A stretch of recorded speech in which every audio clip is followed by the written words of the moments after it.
You can still find lots of timber, row crops, and cattle in Beauregard Parish, most of it damaged. The eye of Hurricane Laura passed right over DeRidder and left trees down, fences broken, and farm equipment blown over.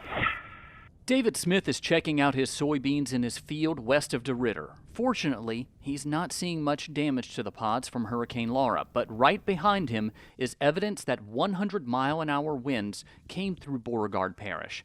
That's one of 2 center pivot irrigation systems Laura blew over. Those can cost anywhere from $75,000 to a little bit higher. Smith and his brother were farming here in 2005 when Hurricane Rita came through. When Rita came through, we thought that was the hurricane of the lifetime. You know, up here we had a little damage on the crops, soybeans, laid over a little bit. At the time, we didn't have the irrigation pivots, so that couldn't have been affected. But when Laura came through, you were looking at a Category 3 hurricane in DeRidder, whereas Rita was a Category 3 when it hit the coast. Smith says Category 3 winds affected every commodity grown in Beauregard Parish. The damage for trees are greatly, the timber, your timberland pine trees snapping in half. Those trees falling on your pastures, your fence lines, where those have to be repaired. The wind damage. Now, I'm finding 10 in my fields that I'm not even sure where the 10 came from. For many people, this is a lifetime-changing event. They will never be able to recover the loss that has occurred. Buck Vanderstein is the executive director of the Louisiana Forestry Association and a forester himself. He says scenes like this are repeated throughout Louisiana and that logging equipment is just not made to harvest trees that are laid down on the ground.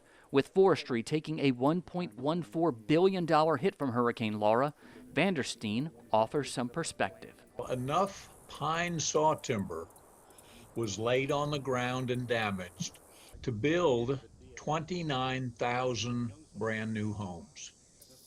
There was enough pulpwood that is laid on the ground to produce a year of newspapers delivered to everybody's home. In terms of tonnage, 30 million tons of pine and 9 million tons of hardwood laying on the ground, blocking waterways, blocking roads, twisted, broken, damaged timber that now we are faced with recovering that, trying to salvage as much of that as we possibly can. Back in Smith's soybean field, harvest is underway.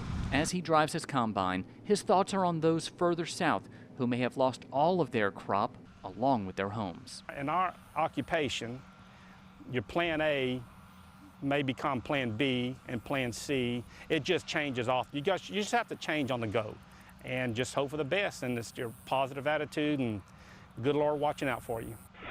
Smith says despite the storm, his soybeans are looking good. On that day, he was cutting about 50 bushels of soybeans per acre, which he says is pretty good for that land. If you would like to help farmers and ranchers affected by Hurricane Laura, the Louisiana Farm Bureau Foundation Disaster Relief Fund is still accepting monetary donations. You can give by visiting our website at twilotv.org.